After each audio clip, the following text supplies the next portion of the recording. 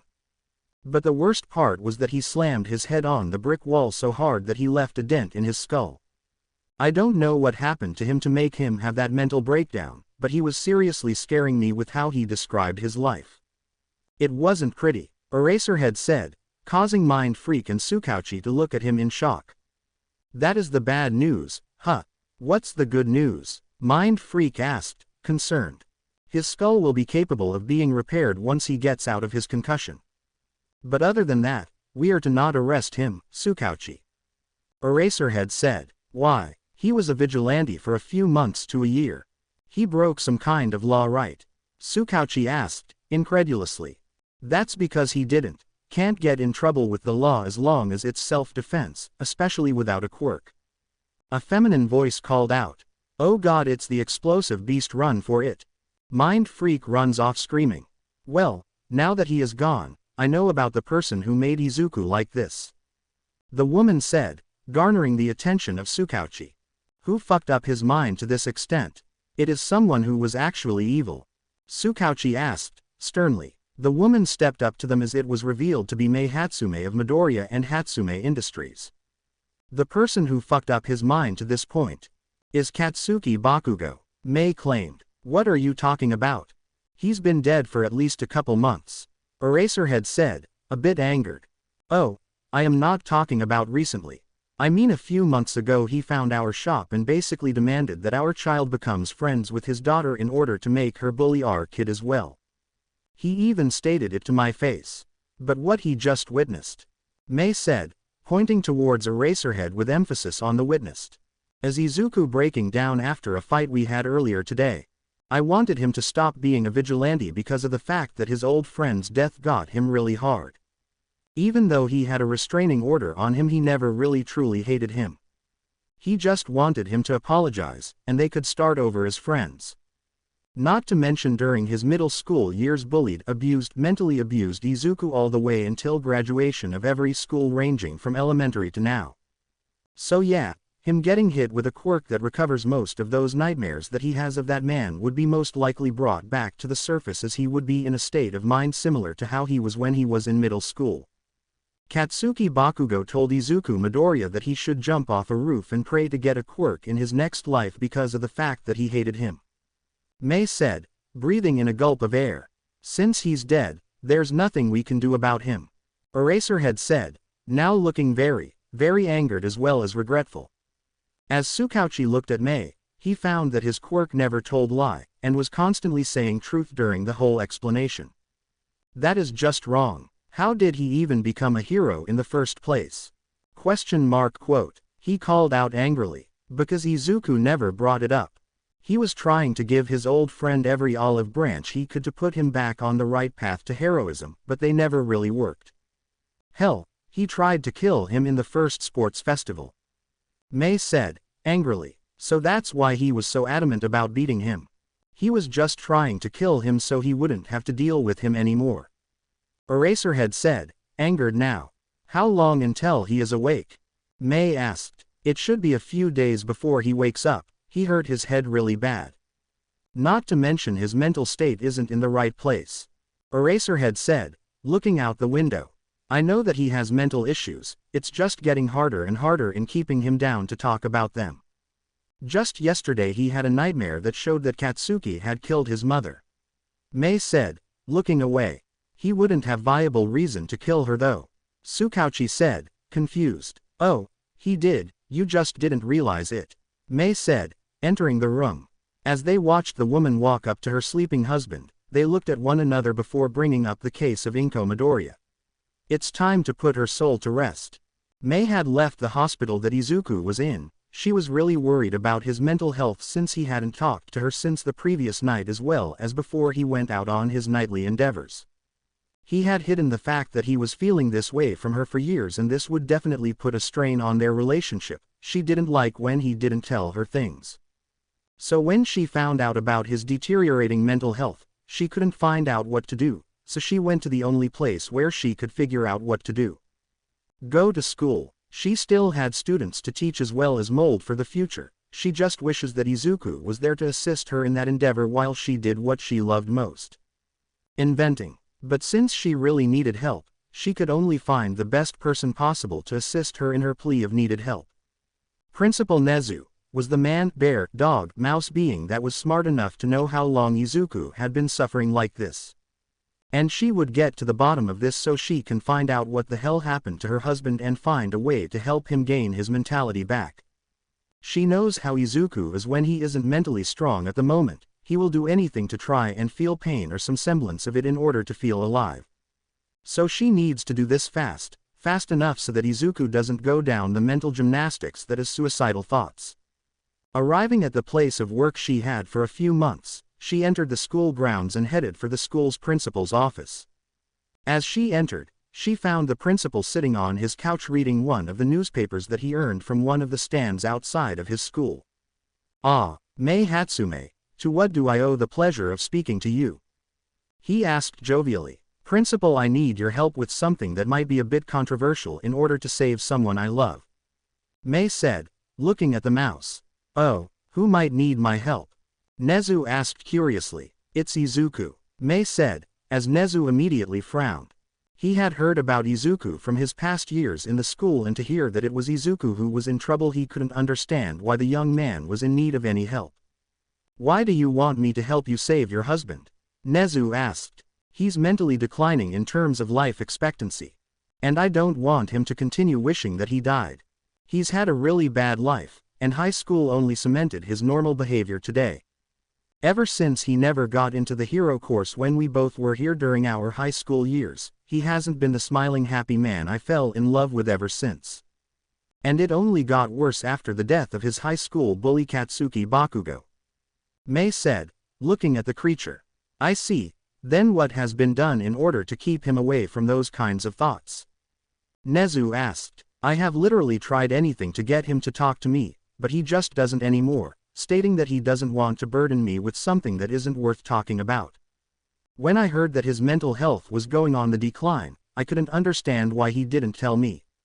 I was his wife, and we have a kid on the way, and I don't want my kid to grow up only to find out that their father is either dead or in the hospital dying from his mental issues," Mei said, breaking down in front of her boss. "I can see where you're coming from. Mei Hatsume, do you want to know something that happened in the past with the males of the world from a time long forgotten to us?"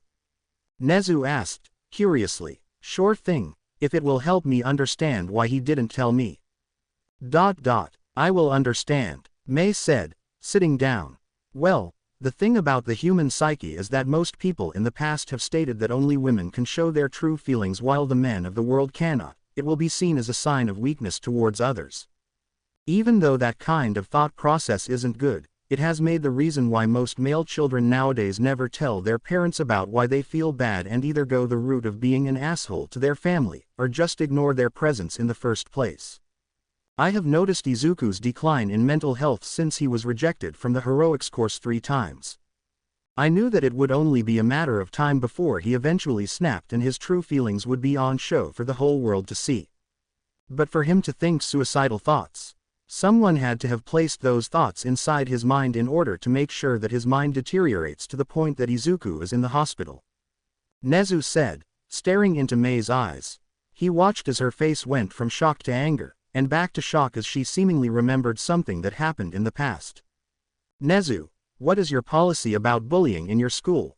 Mei asked, hypothetically. "Well, we do not take it lightly. We make strides to know that our students are not bullied in the slightest and make decisions based on the parties involved to either expel them or place them in a different course," Nezu said. "What about if the bullying happened before coming here?" Mei asked. "Well, there unfortunately wouldn't be anything we could do. While we could keep a better eye on the students involved, it would take too much resources to make sure that we keep them under wraps as well as control," Nezu said, as Mei sighed. "Well, that explains that," Mei said, as Nezu gained a curious expression. "What explains what?" Nezu asked. "Well, you never found out about Bakugo still bullying Izuku in your school because of the fact that it took place while school was not in service for the day. You see,